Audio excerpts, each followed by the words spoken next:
back, everybody, to the Check-In Podcast, your favorite podcast, the best podcast.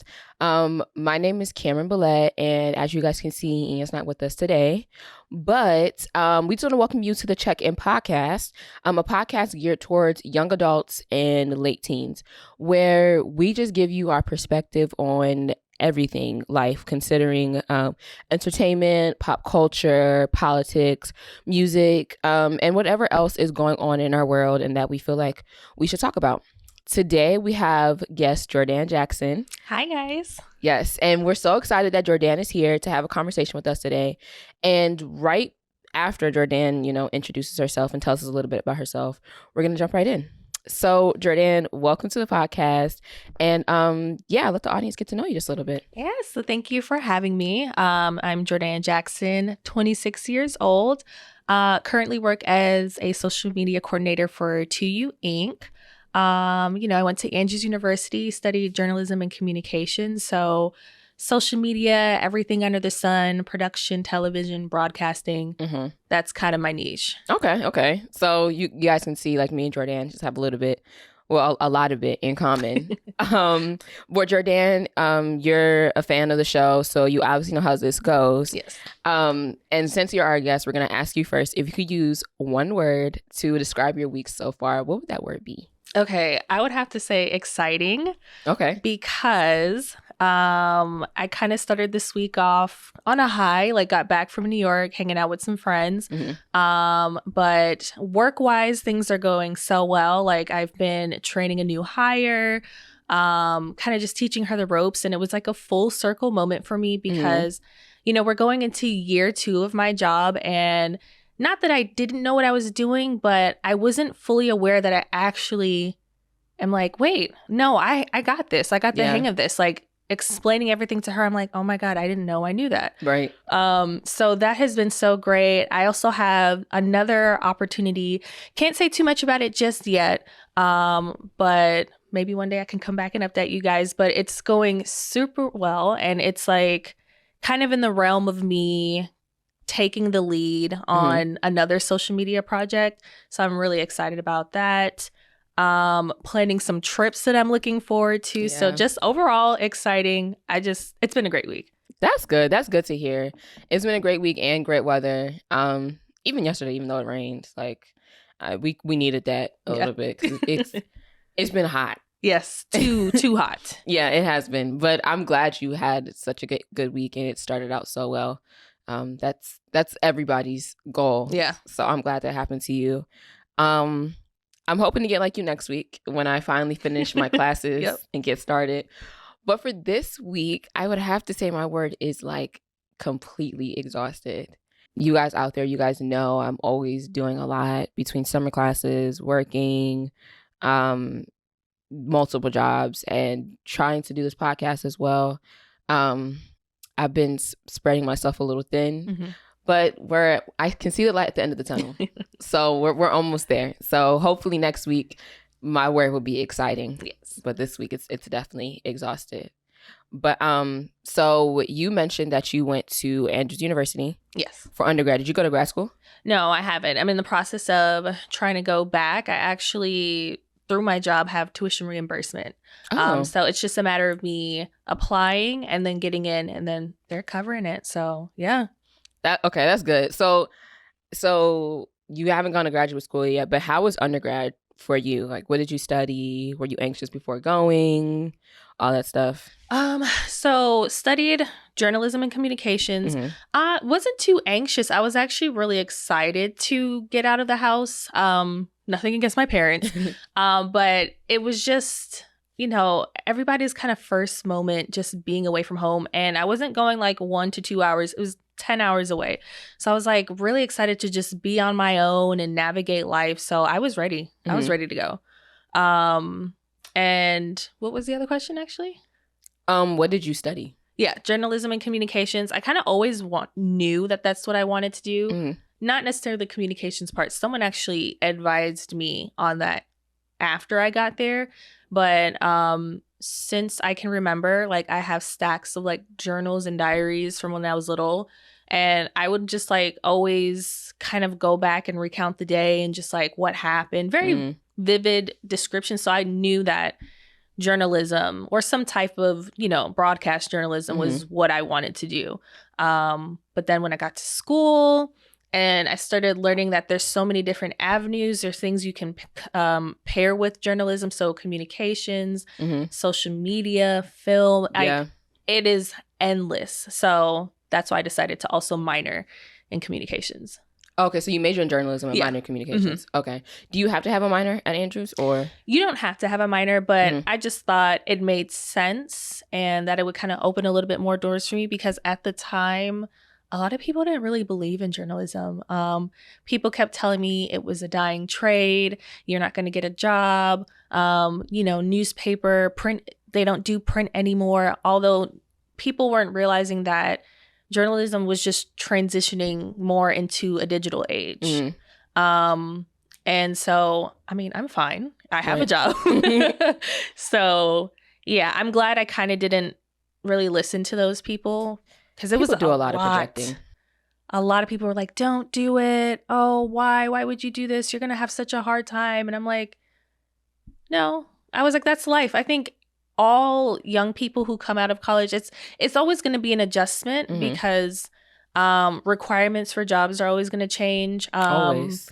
Yeah, it's like you can't just do it off of just a regular college degree. Now they want a master's or a PhD or this, that, and the third. So I think people will be fine. I think as long as you maybe have a backup plan, or I think that's why I think minoring is important. So just in case your major isn't working out too well, you can couple it with something and then end up in a whole new field. Because even though my job does require a lot of like my writing skills and my comm skills, technically I'm in the marketing department. And I didn't study marketing, but I'm taking what I've learned in school. And even like this job, like I said, I've only been here for almost 2 years, but I was working like 2 other jobs prior to that. And so I've kind of just taken all of my knowledge from those jobs, from school, and just applied it to what I do now. Yeah. And you made a good point about you're in the marketing department, but you didn't study marketing. Like, even though you didn't necessarily study marketing, you studied journalism. So you know the power of persuasion, different ways to reach audiences, and the different audiences you're trying to reach. Right. So like it's still kind of like a lot of like I would say like majors, minors included, just fields of study overlap with other ones. So like when people do a lot of projecting, it's just so annoying, because it's like my major is film, but it's in the School of Communications. Right. So I automatically have to take a lot of communications classes anyways. So if film didn't work out, or like if I didn't do film like as soon as I got out of college, I could do some type of communications work that doesn't have to do with film. Exactly. And it's like people don't really understand that. They do a lot of projecting. How did projecting like impact you? There was one point where into I think would probably be my sophomore year. So once we started getting in the nitty gritty of like really taking more core classes, especially like my journalism classes, I was taking this one class that was just kicking my butt. And I would start to think back of people saying like, no, that's not a good idea. And I started thinking like, maybe this wasn't a good idea. Maybe I shouldn't have taken journalism. I should have majored in something else. Maybe it would have been easier, or, I wouldn't be feeling like this wasn't my calling anymore. And I think there was a teacher that kind of played into that a little bit too, that I think made me feel that way. But I did get over that hump because I ended up doing really well in that class. And I just feel like sometimes you can't let bad moments define you. But I did. It was definitely that imposter syndrome on top of what people were saying that made me second guess myself for a while and second guess my major. But I'm kind of glad I stuck with it. Not kind of. I am glad. But yeah, I did have a moment where I was like, maybe I should switch to something else. How how do you deal with imposter syndrome? Because I feel like it's no matter how qualified you are for something, it's like always there. Ooh, dealing with I think the way I deal with it is like making sure you have good people in your circle that you can go to when you just want to talk things out. I'm a talker. So if I go to my brother, if I go to my friends, and I mean, so yes, they do provide that reassurance, but I think when it's genuine, when you know it's genuine, I think it really changes how you see yourself and what you're doing. It creeps up, it comes and goes, my imposter syndrome. You know, when I do really well at work, like what I was telling you this week, I think that kind of helped kicked it to the curb for some time. But like, I just felt so proud of myself in really assuring myself, like, you do know what you're doing. Right. Like, you were able to train someone and now she's doing well. And now, you know, your supervisor's coming back and telling you good things that she was hearing from them. So that kind of made me, it helped subdue it for some time. Because I'm like, okay, wait, no. I am good at my job. I do know what I'm doing. Like, I got this. So I think sometimes in a weird way, you have to let it take its course because then when good things do happen in life, that reassures you that you are on the right path, that you are doing well. So that's kind of how I tackle it. I definitely agree with you. You mentioned about training people. I've noticed, I didn't even like equate that to like getting rid of your imposter syndrome, but then it just made me think of all the times where I've had to, like at the beginning of the pandemic, I whatchamacallit, I started working at a grocery store and they hired me as what they said, guest services or customer service, but I was basically an assistant manager. Like they had me doing so much, and I was like literally in charge of the money, and being in charge of like a safe and all the registers is like very overwhelming. And sometimes I used to get it wrong and stuff like that. But then I started taking on more responsibility to the job, and then I was actually able to start training people. And then when people were asking me stuff and I was able to answer it, and I was just like, normally I would text Miss Tina or Miss Tammy right now and ask them a question. But the fact that I was able to do that, I was just like, that's definitely reassuring. And it's one way like to tackle imposter syndrome that I didn't think about. But you mentioned that you go to your friends to talk it out and stuff like that. How did you go about like navigating friendship in college? So it's interesting how I got my little circle. So like a little background, you know, I went to Andrews University. And so, you know, wasn't necessarily my first choice, and like no shade in that, but you know, everyone has like their dream school. And so you're kind of bummed out that you're not at your dream school. So I kind of was like, you know, I'm going to go there. I'm not going to make any friends. I'm going to keep to myself so that I can prove to my parents like how miserable I am so I can leave. And I remember there was this girl, she would, you know, every time I would come out of my room, wherever I would go, she would always like make it a point to say hello to me and just like engage me in conversation. And I would always think to myself like, oh my God, why does she want to talk to me? Why won't she leave me alone? And shout out to Raquel, love you. And I don't know, one day we just like actually sat down and we clicked. And I mean, she has now been my best friend of 7 years. And then our little group, there's two other people. And we've just grown from there. And I think the reason just navigating them and finding them is because they felt like family. I don't know how to explain it, but off bat, they felt like family. We've been through so much together, all four of us.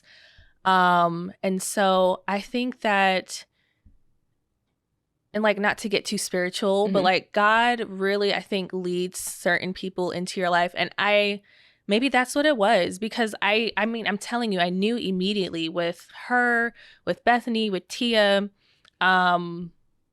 I don't know, like it was just a feeling. And like, they are family. Like, we're not related, but they're my family. That's my group. That's my people. That's really nice. I can and cannot say the same thing at Howard.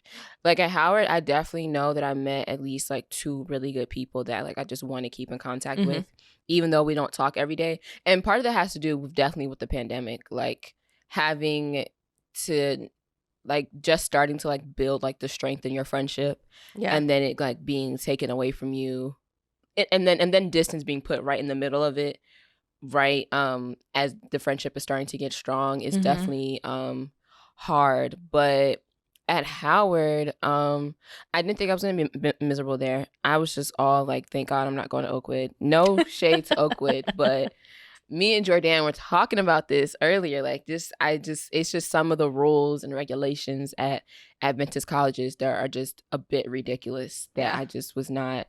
If I'm thinking about college and thinking about all the experiences I'm supposed to have, a curfew was definitely going to hinder some of them and hinder some of like the growth as an adult, in my opinion. I wonder, because I used to think about this a lot. I think that if students were given the option to like, you know, go back to their rooms whenever they decided, I think they'd be surprised of how many people would actually kind of turn in, you know, semi early or at a decent time. I think that although, and I'm not saying like I don't have an issue with rules per se, but I feel like sometimes when the rules are a little bit stifling or a little bit too hands-on, that's when the rebellion kicks in.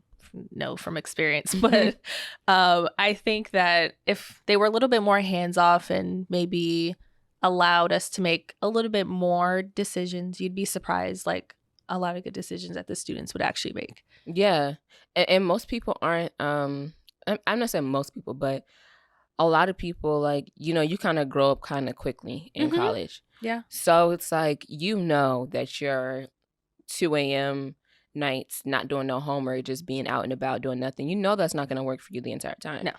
So it's like, it's kind of like there definitely are a couple people who need to be put on a leash, for lack of a better term. But agreed. but it's not like it's not like everybody. Yeah. You know what I'm saying? And back to like what we were talking about, my college situation, you were trying to prove how miserable you were going to be. I was trying to prove, how happy I was going to be that I wasn't at Oakwood. And for me, I knew it was going to be a transition because coming from TA, even though I didn't go to any Adventist schooling before TA, coming from TA, like I had already just built like such a strong foundation and network of people. And I knew that even though I was staying home, the school I was going to wasn't necessarily going to feel like TA. Whereas going to Oakwood would feel like TA 2.0 probably. Yeah. No, it's literally the opposite, because I was at Riverdale and I didn't really have that at Riverdale, if that makes sense. Like I'm still talking to my best friend from high school to this day. She lives up the street. But yeah, at Andrews, I got what you got at TA, if that makes sense. Okay, yeah. But I didn't have that in high school. Yeah. And so I got the opposite at Howard. At Howard, I was trying to prove how happy I was going to be, like this amazing HBCU culture, going to the Howard University. Like it didn't really click. For y'all out there, even though I live in Maryland and literally spend like half of my life in DC, I never stepped foot on Howard's campus until moving day. I don't think I have either. Yeah, it's just not something, and it's like the way it's like just it's like, I don't want to say it's it blends in with DC. Yeah. So it's not like where you're driving and you see University of Maryland campus and it's like a big, huge sign and whatnot. Like it's right on Georgia Ave. Like you could literally miss it if you weren't paying attention. You would have to go out of your way. Yeah. Pretty much. Like not out of your way, but like, because everybody knows the gate, but it's just like, it's just not something that like, if you're like a DC native where it would just like stand out to you. Exactly. And so my time there was actually like the opposite, in terms of like, first of all, I did the same thing at TA. I didn't go to like, they had like a freshman week or freshman time, and I didn't go because all of my friends were sophomores and up. So I'm just like, I'm not going to that. Like I already have friends there. I don't need to do that. And then I didn't quickly regret it because my freshman class was actually like very close and very easy to get along with. So I actually ended up making like really good friends there. But then I did the same thing at Howard, where it's not even like I didn't want to go to the freshman thing, but I had been traveling so much that summer, and I was just like, if this is not mandatory, I'm not going. I'm tired. But it turns out I feel like I missed out on friendships a little bit. And also the school, no shade to Howard. Like, for some, it's just not for some people. And I think like they try to push it, like everybody who goes there tries to make it seem like it's like the best school and like and stuff like that. But it's really like, it's very clout driven. I can see that. Lots of nepotism. I feel like people are very opportunistic there. Like, it's very kind of like leechy and like money thirsty and bloodthirsty in my opinion. And it does have some great qualities and did give me like great things, but I kind of learned and am learning that for me, Howard is not like your typical. For me, Howard is just giving my degree and that's it. Okay. I'm not really going to be walking out of there with hella friends. I have my solid ones out there, like shout out to Azaria, shout out to Naya, Kia, Ariana, Soraya. It's funny, all my friends, I didn't name a single friend without an A in the last name. I mean, at the end of their name. But in terms of like the camaraderie and the community that I thought I was going to build there, I didn't really build it like that. And it was kind of heartbreaking, I want to say, and like kind of put me in a dark place on top of like studying something that I didn't really want to study at first. And yeah, like college was just like very hard for me. But I will say, just like you, like the friendships that I've made like kept me there. Like there were times where I just thought like maybe like if I went to Oakwood, like it'd be better for me. Like even though they don't have what I want to study, maybe like just being around different people might be better for me. But my friends definitely kept me there. Definitely kept me like positive and were kind of like the best thing that happened to me while I was there. Even though I wished, even though I had a different experience in my head, in mind, I'm still really glad that I met them and that I'm still really glad that I met them. And I'm realizing that even though like I didn't necessarily get the community and stuff that I want, like the Howard name, I'll always have it and it'll be good for me for like networking. Exactly. How did you go about like being a journalism and communications like major and minor? How do you go about networking? From when I graduated to now, or just in general? You can do both. Okay. Networking. That's interesting. So I would have to say, for someone who opened the door for me, shout out Dad. He definitely did open that door to networking for me because he's in the business world. And so he's very well connected with all different types of people.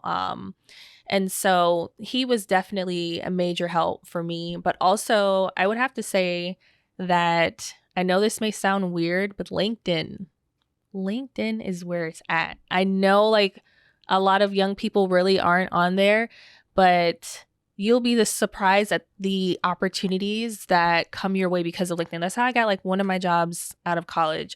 I was actually working for a journalism school, University of Missouri at one point. And that also opened other doors for me to meet like people who did like Good Morning shows or the Tonight Show. Like I got to be on like some Sunday shows, where politics, they do a lot of Sunday shows. I got to sit in the audience. So just like connecting just through my different jobs. But I would really have to say like my dad was the person who opened the door for me. And then just learning from him and then just kind of finding opportunities on my own. Like that's definitely what started my networking, and it's kind of kept me in it. It started your networking, it's kept you in it. Do you enjoy networking, or is it just like what would you say are the challenges of networking? The challenges, I would have to say, is when you reach out to people and they don't respond. Or they do respond after the first time, but they're not consistent. Yeah. That is super frustrating in terms of, because, you know, the people that you're reaching out to, especially if it's job wise, so not necessarily if you want to maybe collaborate and do something with them, but if you're reaching out because I need a job and I really want to work here, that's what it's a little discouraging sometimes. But I would have to say, just keep putting feelers out, because there's someone that's going to respond. They're going to answer. They are going to, there's always that one. So I think don't ever stop. Don't let it discourage you. Because at one point, like when I did first graduate, I was just putting out feelers everywhere. I was reaching out, doing my best to network, and there was just a lot of people that were not responding back to me. So I think that's the hardest part. But it's just to push yourself to keep going, because you never know. I'm like on the other end of that. I'm one of those people that doesn't respond, not intentionally, but you said I've gotten on LinkedIn recently.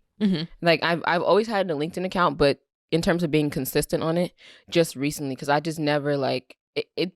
There's so many social media apps. Yeah. And it's just like adding another one, learning how to navigate another one. I'm just like, I don't know.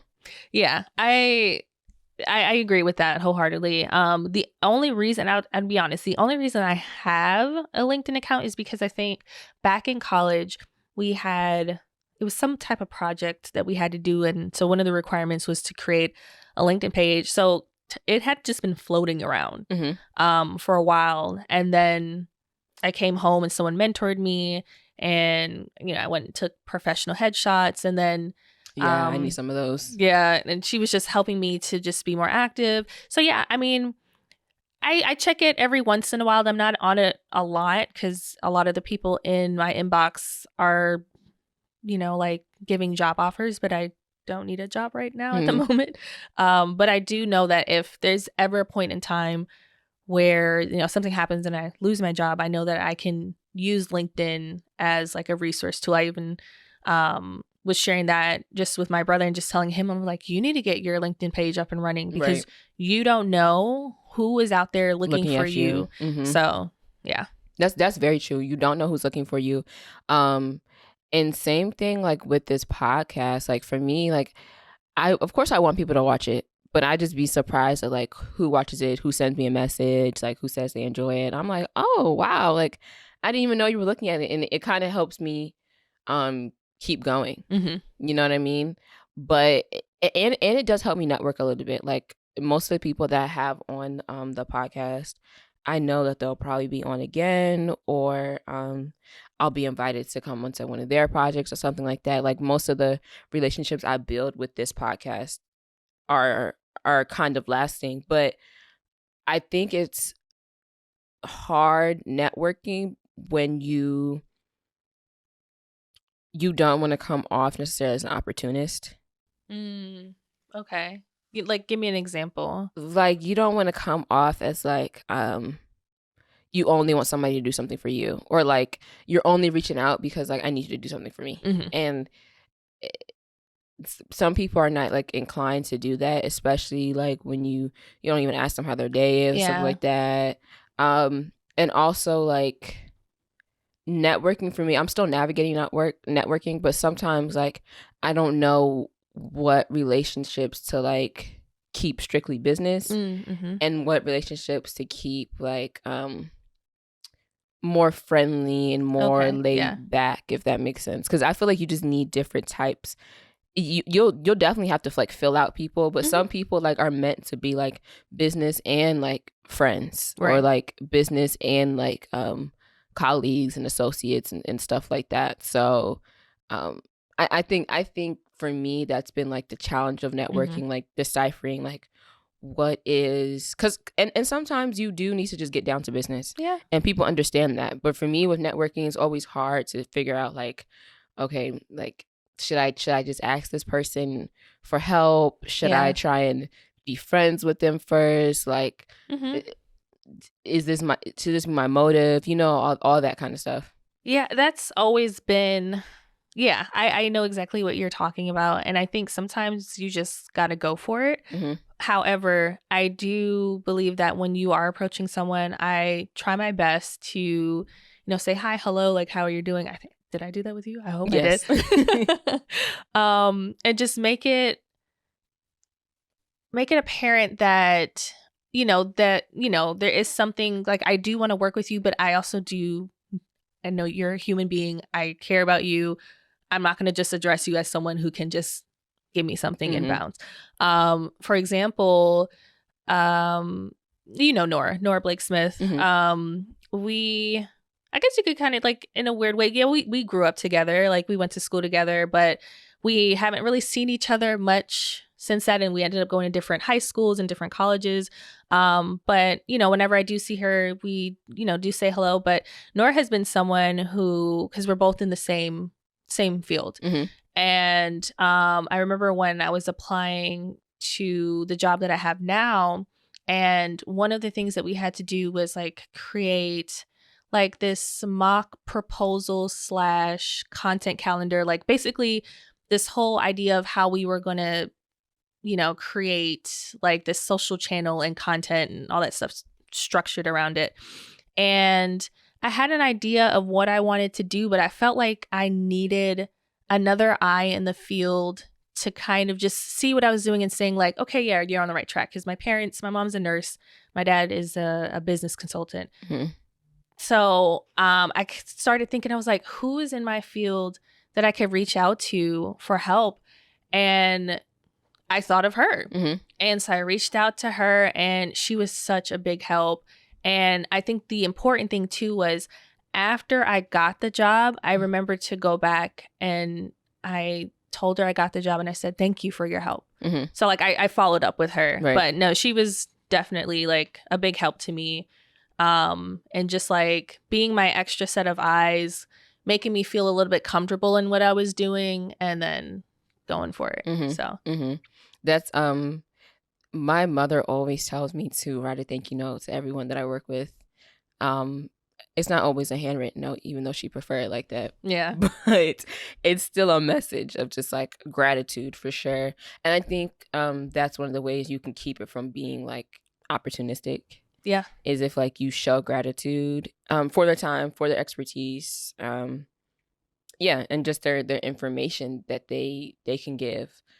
I would say another challenge is like knowing when someone isn't a good connect / addition to your network. Because I feel like once you start networking, you start really realizing, okay, like same way like you build like a tribe of friends, you kind of like build like a tribe in your network and like people that you kind of like constantly want to go back to, work with, reach out to. How do you go about knowing when like someone isn't a good connect and like / addition to your network?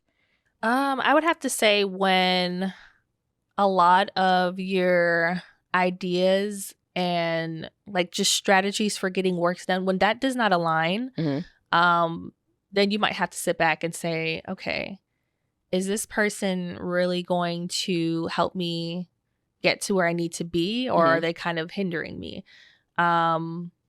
And sometimes it's not always obvious. It's not always apparent. I think over time working with them and you noticing that like you are going to clash with people, that's just life.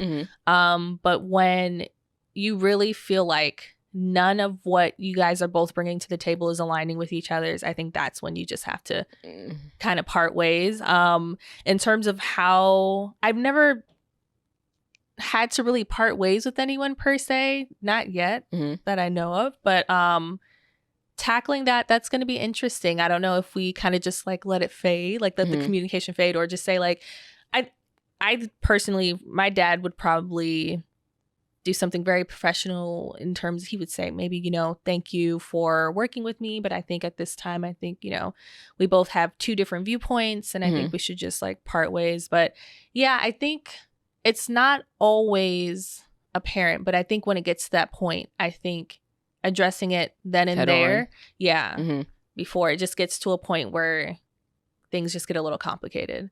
People have issues addressing things head on these days, especially. I don't know what that's about. I much rather prefer to just get to the point and say my piece. But a lot of people, sorry, a lot of people, and it's not just in romantic relationships. A lot of people in relationships in general just like don't know how to communicate. Yeah. Like communication is just it's if you want to talk about a dying industry, a dying trade, whatever you want to call it, that is it. Communication is just dying amongst people. It's a problem. It is a really big problem. But you said we weren't really specifically talking about relationships, but yes, relationships, friendships, work, just across the board. I don't know if, everyone knows that confrontation can be uncomfortable. But what comes after not confronting someone is even worse. So why deal with that? I don't know, but I have to agree. Yeah, there's the lack of communication is a really big problem. Yeah, just plaguing us today. Listen, I'm not even gonna get started. But the last kind of like topic, not even topic. We're just kind of revisiting the first one, but I just want to talk about, it's titled Tribe, and I just want to talk about. So what prompted me to have this kind of podcast and just talk about everything was because like sometimes I see on your Instagram story or post, like you hang out with like Courtney and Stephanie, and like I've known you guys for such a long time, and it just you don't see that all the time. See people still having what looks to be strong friendships for such a long time, and I just want to know like how has having solid friends like how important is it to you, especially having like solid long lasting friends, and how has it helped you like during grad and post grad? You talked about during grad and how like the friends that you met at school were like really helping you, but now that you're out of school and you're not really in an environment where you have to see your friends every day, how important are those like friendships and relationships to you? Wow, they are extremely important. With Courtney, I've known Courtney since I was 9 years old. And I actually was going through, I have an external hard drive with like so many pictures. Like, remember when we used to walk around with digital cameras for no reason? And so going through those, and not that I forgot, but I was like, wow, no, Courtney and I have literally been there since day one. But in terms of like just the importance, she is like my sounding board. It's so crazy and it's like the same for her as well. Like we call each other sometimes. I'm at home and I'm working and we'll call each other on FaceTime and we'll just like work. And now she'll just be in the background, but she's there. She's someone I talk to, you know, if I cry on the phone, we'll cry together, like if she's going through something. And she actually recently moved closer. So she's like 10 minutes from my house now. So I just pop up. I'm like, hey. That's nice. But it's just been so important post-grad because I know you mentioned it earlier. One of the hardest things about graduating is being separated from people that you were with every day of every hour.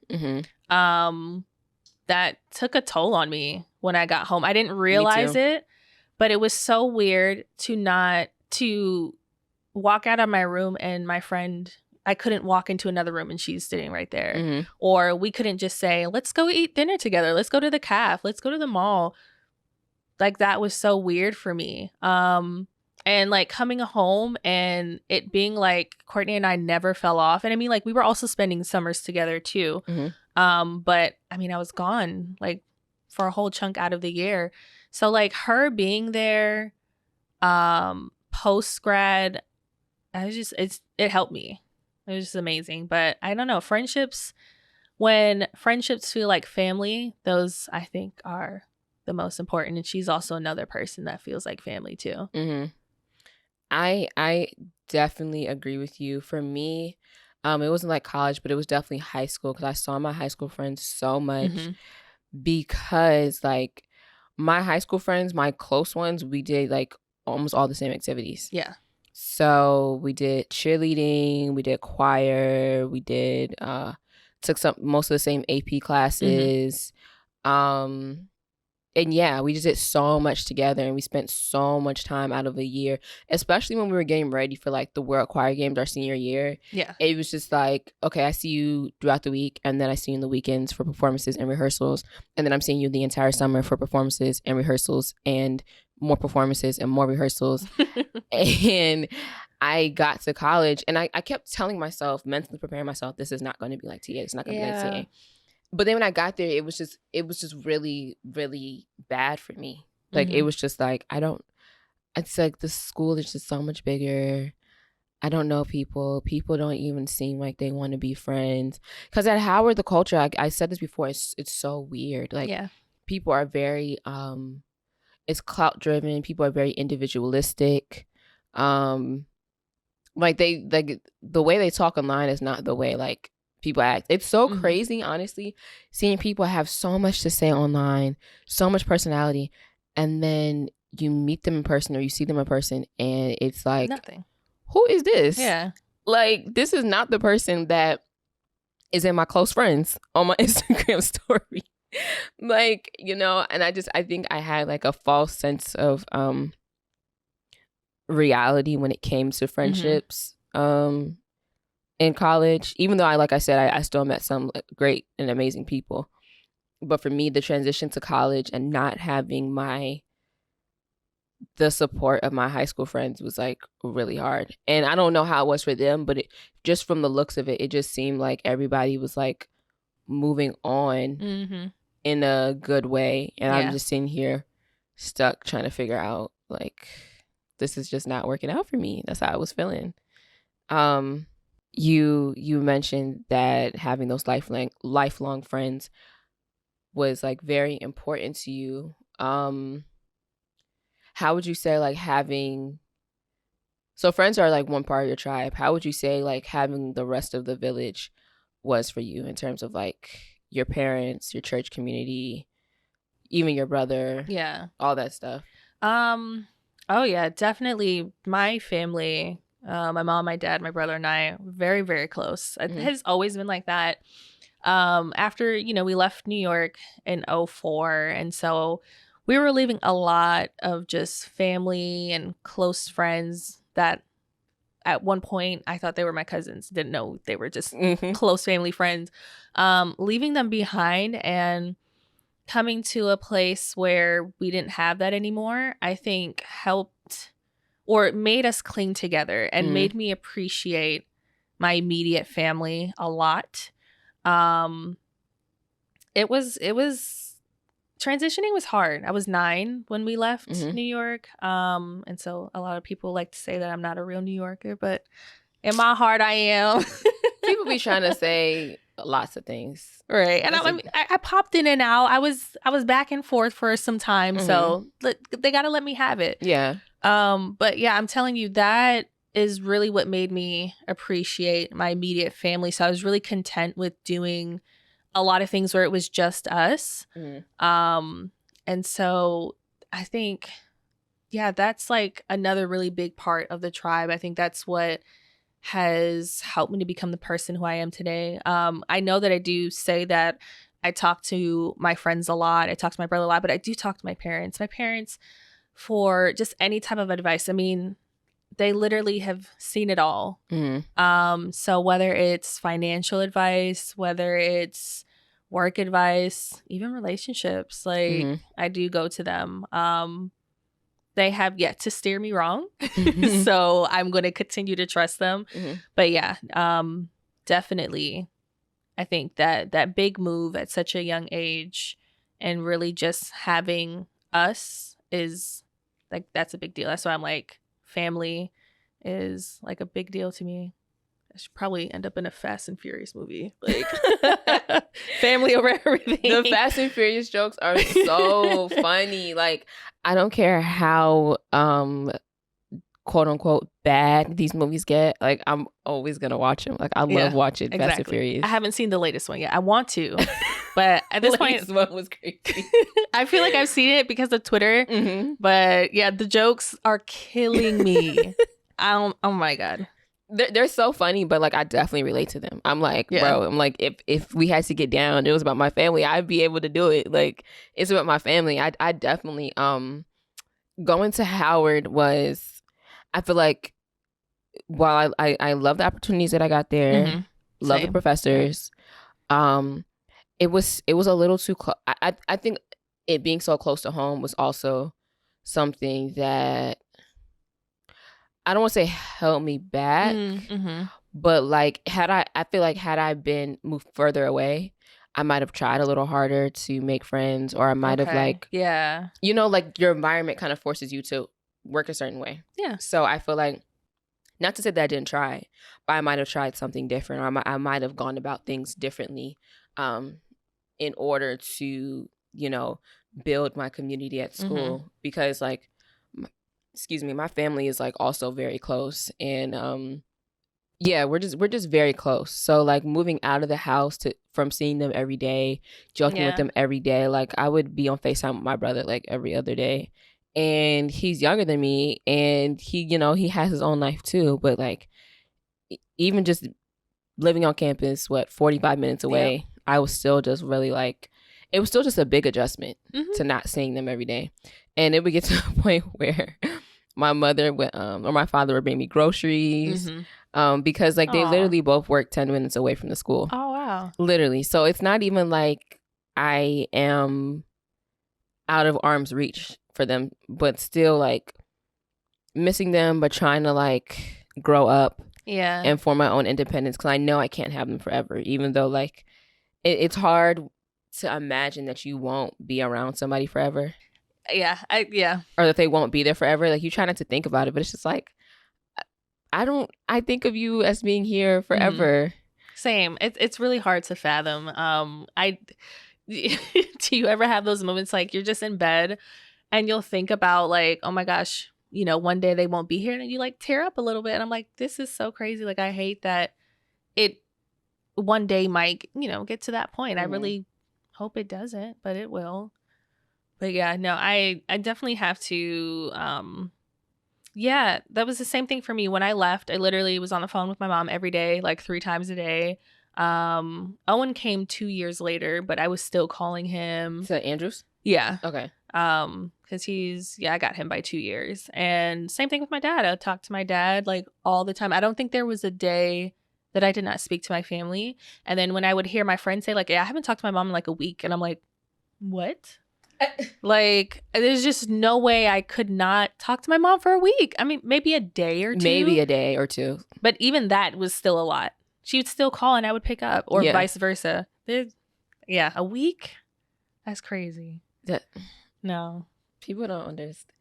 You know, and I have to like remember to like just be grateful for the relationships that I have.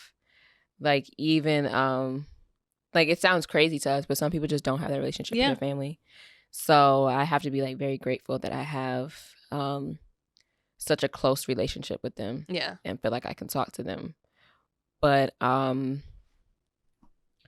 yeah, that was like those were all of my questions so far. I'm trying something new this season, guys. So I'm trying to have like a game or something at the end of every episode. But after we come back from this ad commercial break, I don't know what's gonna play. I'll figure it out. We're gonna play like an advice column game. So stay tuned for that. Hey guys, I just wanted to take a quick moment to say thank you for tuning into the podcast. I know a lot of you guys are tuning in from different platforms, and I just wanted to let you know that's all thanks to Anchor. You see, Anchor is the easiest way to make a podcast, and I'm so happy I found this out starting out. Let me explain. Number 1, it's a free platform. Yeah, it's free. Number 2, there are creation tools that allow you to record and edit your podcast right from your computer or your phone. Number 3, Anchor will distribute your podcast for you. So for all you guys listening on Apple Music, Spotify, Google Podcasts, SoundCloud, wherever, it's all being streamed from Anchor. Number 4, you can make money from your podcast, and that's with no minimum listenership. It's everything you need to make a podcast in one place. So download the free Anchor app or go to anchor.fm to get started. All right, so welcome back to this episode of the Check-In Podcast. As I've said earlier, if you're watching this episode, it's an episode from our season 3. And I just encourage you to go back and watch seasons 1 and 2 on Apple Music, Spotify, or YouTube. Today, our guest is Jordan Jackson. And just before we get out of here, we're going to play a little game. We're actually going to be your advice column today. You can consider us The Real or The View or whatever, but we're going to be answering 9 friendship questions off of thecut.com. Don't quote me. I'm not sure. This is not giving this website is not like an informational website, so I shouldn't get in trouble. We're just going to take the questions off their website, not the answers. So the first question that in relation to our topic today, the first question is, how am I supposed to make friends in my late 20s? I'm not in my late 20s yet, but I think we could just do 20s. I literally just this year hit, I guess this is late 20s, 26, huh? Yeah, now. I'm getting old.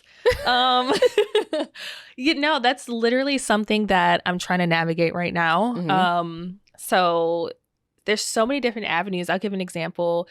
Just last week or so so I'm on TikTok, mm-hmm. and there was this girl, something about, everyone makes these videos like, if you live in this area, I'm trying to make friends. Mm-hmm. And it was like kind of like drop where you live down below. And I was like, hey, I'm in Largo. Mm-hmm. And she was like, I'm in Largo too. And so I don't know, we're working on networking, meeting up or something like that.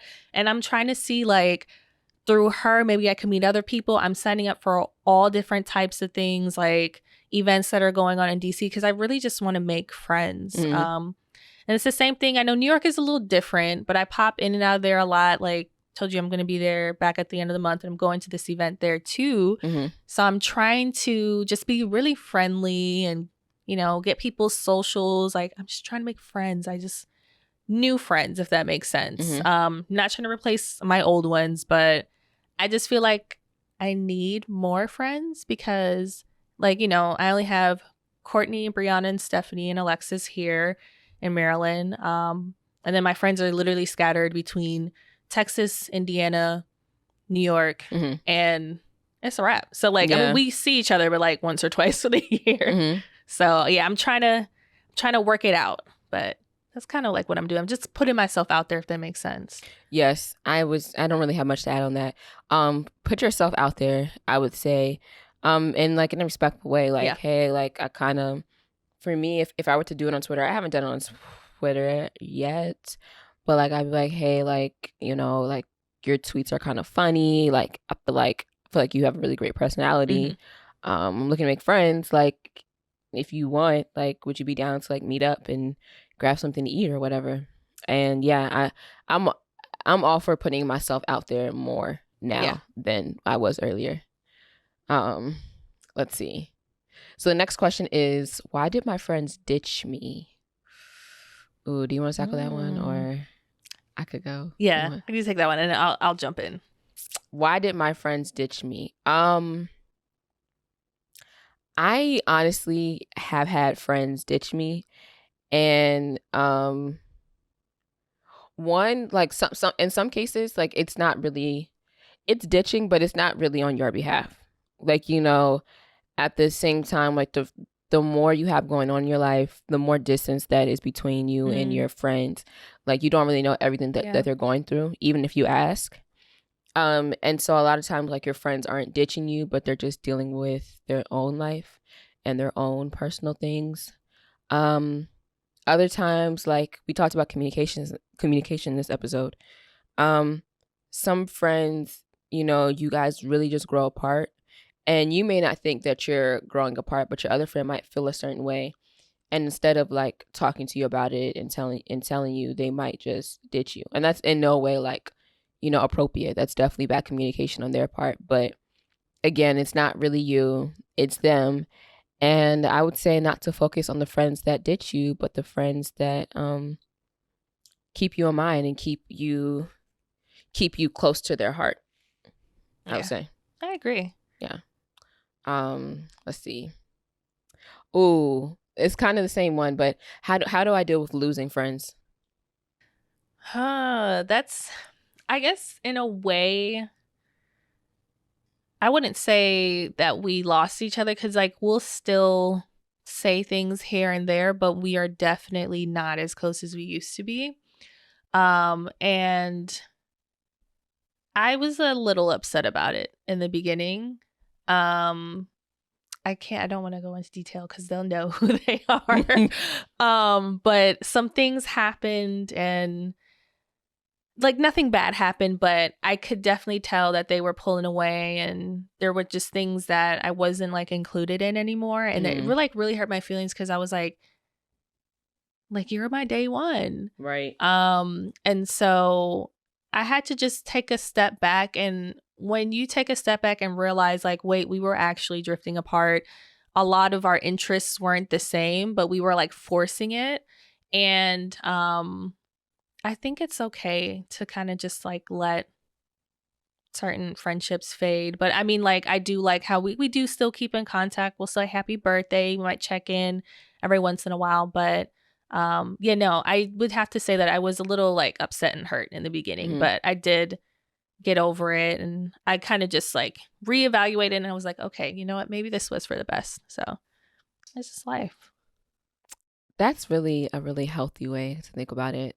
I, on the other hand, I feel like I put like a lot into my friendships, like even more than like romantic relationships, because I feel like the friendships are like what's gonna be there through thick and thin, if that makes sense.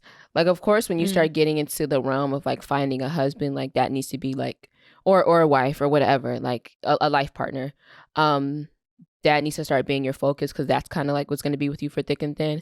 But how do I deal with losing friends? I've had one instance like in high school where my friends from middle school that like had made it all with me all the way to senior year of high school, like just stopped talking to me.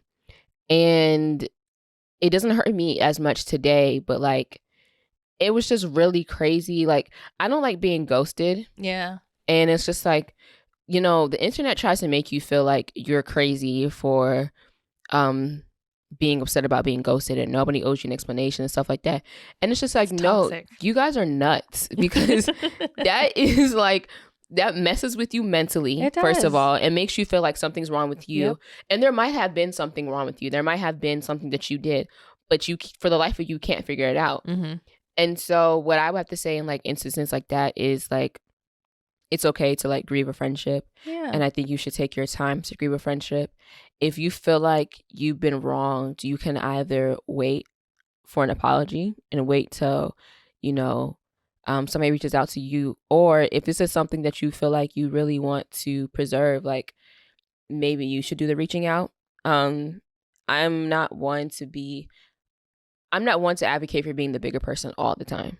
Like, I feel like if you're caught in situations where you have to be the bigger person all the time, then maybe the people you're dealing with aren't on your level. Yeah. And that's okay. Sometimes you have to realize that, yes, it was you, but it's not because you're not on their level. It's because they're not on yours.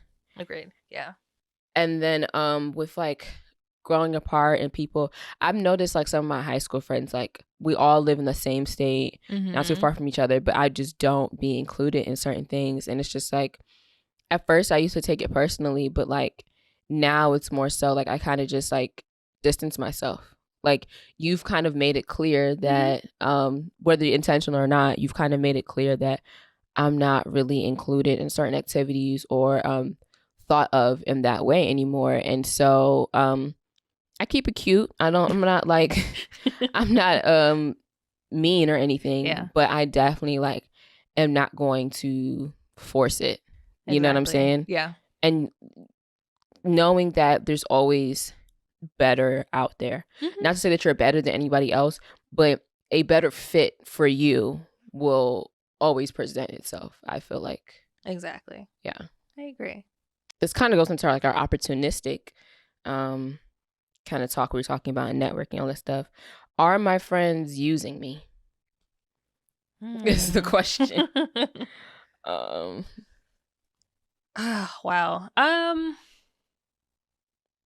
Yeah.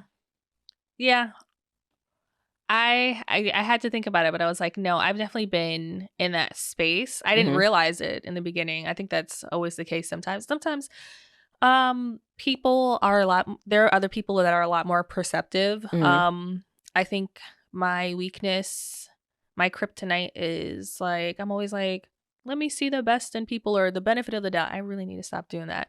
But yeah, no, I have definitely been in situations where people were using me for specific things, like, you know, back on campus, you know, one of the very few people who had a car. And I realized, like, same situation. Yeah, people were just being nice to me because they wanted a ride to go get food or this or that. And I had to, at one point, I just had to start declining it. I started just like distancing myself from that person. So just really making sure that I wasn't like readily available to them anymore. So like ghosting, but not the harsh ghosting, if that made sense. But I mean, at the same time, they weren't in it for the friendship. So I feel like maybe that's justified to an extent. But yeah, no, like just literally, I took several steps back. And then I started seeing, like, if I don't hit them up, are they going to hit me up?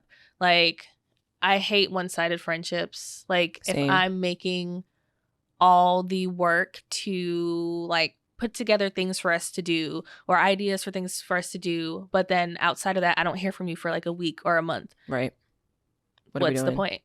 Right. So I'm like, I'm kind of dealing with that right now with a friend of mine. And so we'll see if I hear from them. I took my step back. I was like, I'm not going to reach out anymore. We'll see how that works. But it sucks sometimes. It does. It's a bit of a loss, and like you're mourning. I would have to agree with you. In high school, before I had a car, and even when I had a car, and even before I had a car, and my dad was mostly picking me up from school, I would have two friends that, like, it was almost every day I took them home from school. Oh my God. And which is fine. Yeah. They were on the way. Okay. But it's like they were like, I would literally pass their house on the way home, so it wasn't like bad. But like, if there was ever a crunch time where I needed a ride, I can't do it. I don't. You live kind of far. You live past me, and it's just like, I take you home almost every day. Yeah. And it kind of hurt me. And it was just like, after I got done with high school, I was just like, yeah, I'm not driving anymore. Like, I'm not picking you up anywhere. Like, and I had to like start establishing some boundaries. And there was always just like, they were not like very receptive of my boundaries. It was always like kind of upsetting to them that I was like, yeah, no, I'm not picking you up, or you need to find a ride, yada, yada, yada. But that really hurt me, because it's just like, I take you home all the time. Yeah.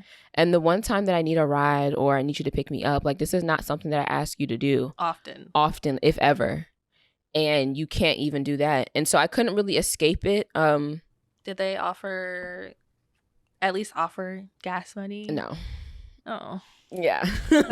Which I wouldn't even charge them gas money. No, that's exactly. The thing. Like, right. I wouldn't ask for anything like that, because like I said, you're on the way. So it's like, if I had to take another route home than my traditional route, I would end up passing your house, or I can just get off on that exit and still like get home. But it was just like, that kind of like would blow me. And I would say I wasn't the best at making boundaries, because it was kind of like, there's some situations where it's kind of hard to make boundaries, because it's like, if I'm about to leave and you catch me on my way out, and it's just like, I'm going home. Yeah. Like, it's like, how am I gonna say no? I could say no, but then what's the alternative? You're stranded here. You're supposed to be my friend, so I wouldn't leave you stranded. So it's like, it's hard to establish boundaries, but I would say definitely establishing boundaries and telling your friends why you're establishing these boundaries. And if they agree with you or disagree with you, that's on them, but it's not on you. Like, if the friendship doesn't work because you establish boundaries. And if it doesn't work because you establish boundaries, then it's probably just not a friendship that you should have anyways. It's the best way to weed them out. Yeah, really. The next question is, why did my oldest friend dump me? Oldest friend?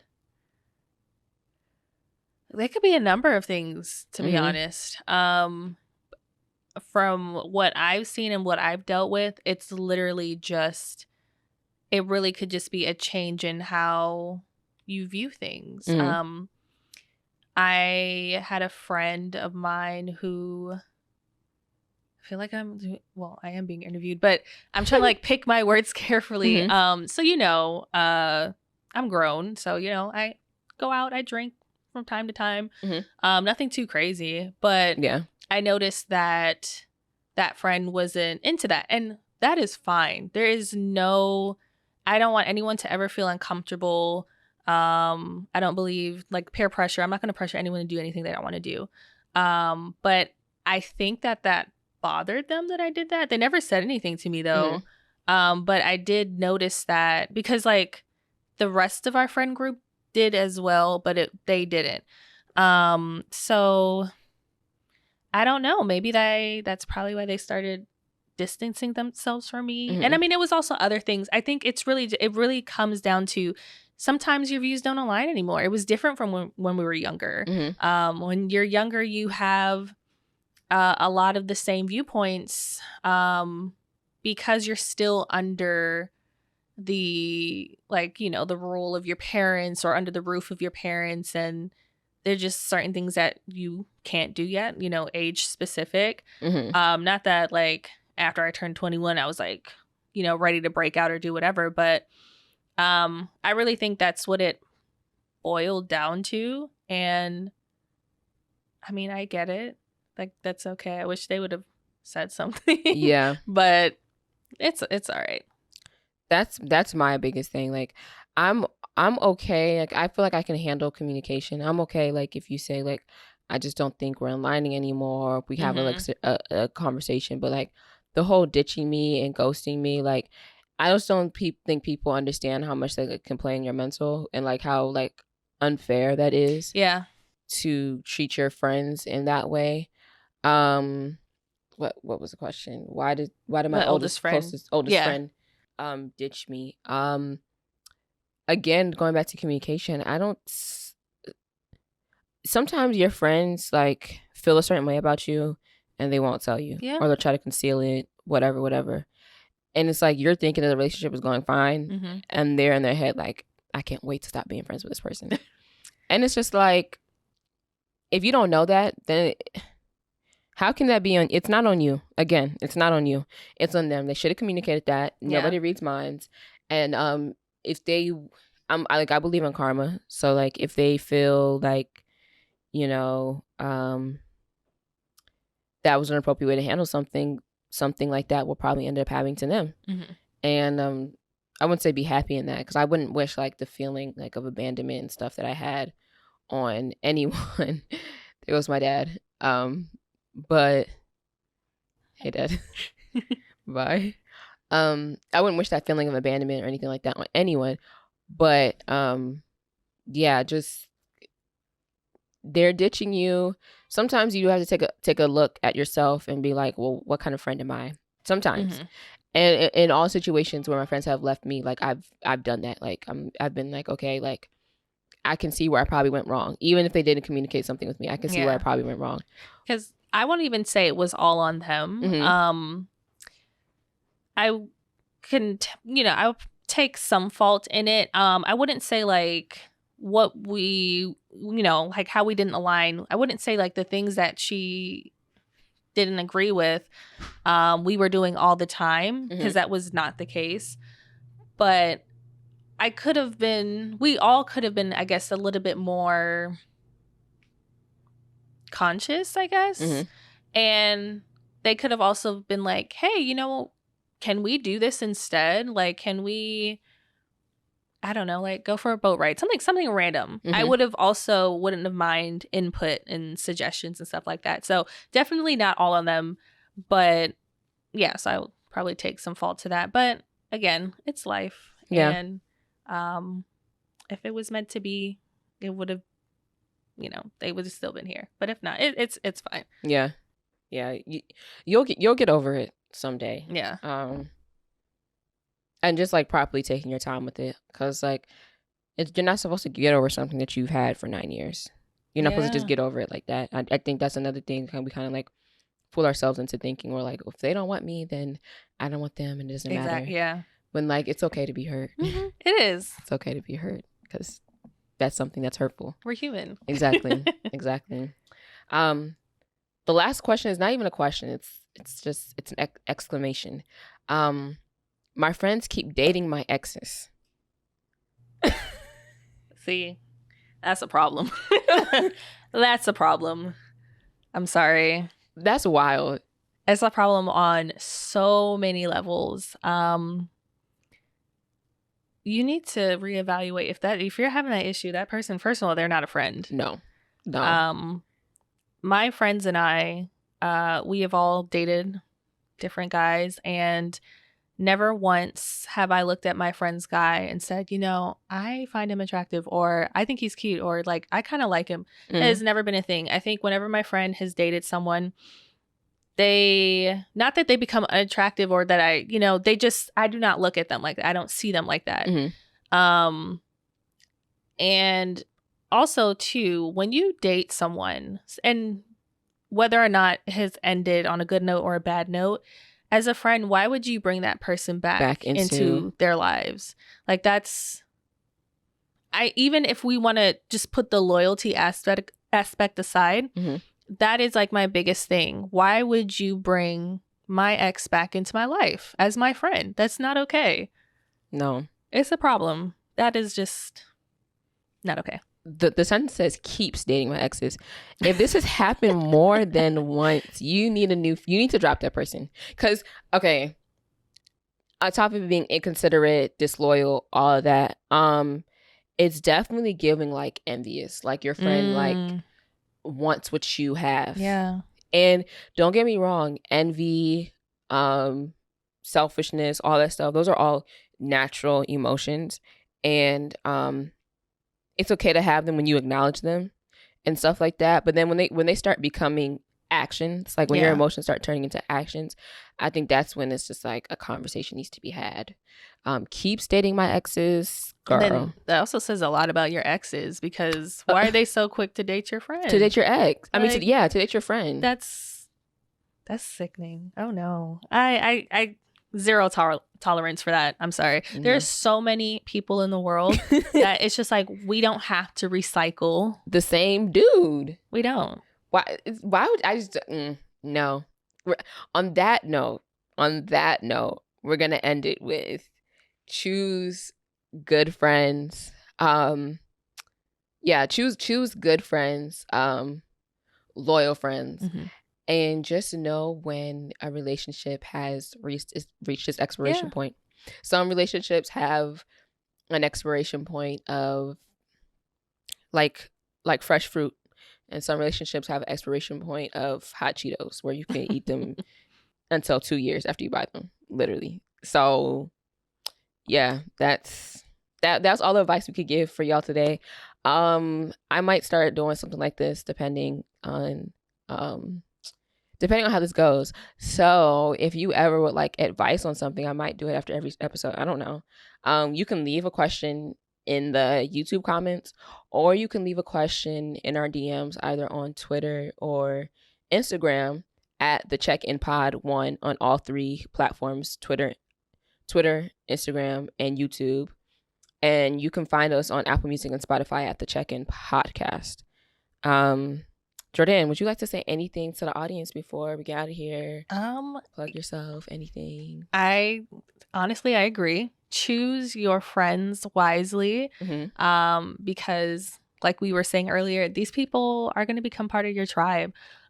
These people can also, in a weird way, open doors for you. You never know, like, who you connect with, who, like, family members, I'm saying, have opened the doors for me. Friends have opened the doors for me. And like, not in an opportunistic way, but just out of genuine love for me. Like, hey, Jordan, I saw X, Y, and Z. I think this would be a good fit for you. And then in terms of just like, networking, I would have to say be persistent with whoever you're reaching out to. Yes.